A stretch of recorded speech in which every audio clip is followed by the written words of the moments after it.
Planetary habitability is the measure of a planet's or natural satellite's potential to develop or sustain life.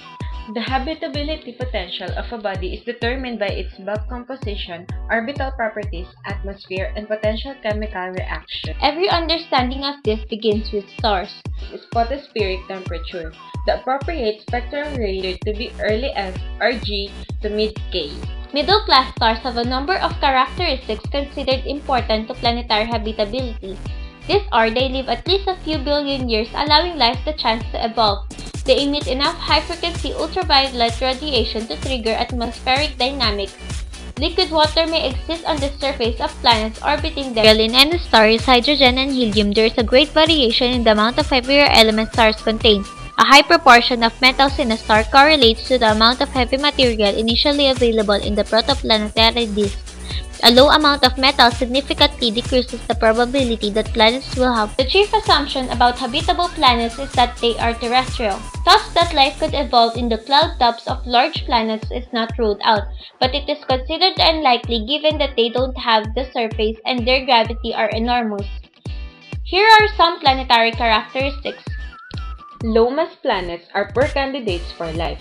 First, their lesser gravity makes atmosphere retention difficult.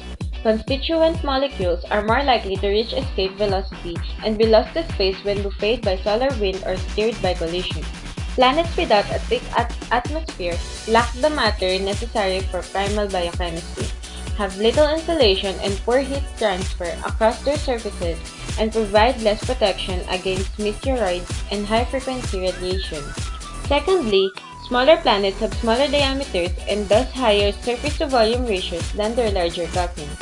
Such bodies tend to lose the energy left over from their formation quickly and end up geologically dead, lacking the volcanoes, earthquakes, and tectonic activity which supply the surface with life-sustaining material and the atmosphere with temperature moderators like carbon dioxide. It includes that the planet should rotate quickly so that the day-night cycle is not over long. That the planet should also rotate quickly enough so that a magnetic dynamo may be started in its iron core to create magnetic field.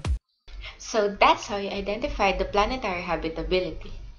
Yes, and I heard that the photospheric temperature of a planet is its basis for habitability. Not only that, they also have those spectral class like F. The early F, G, and mid-K. Oh, those!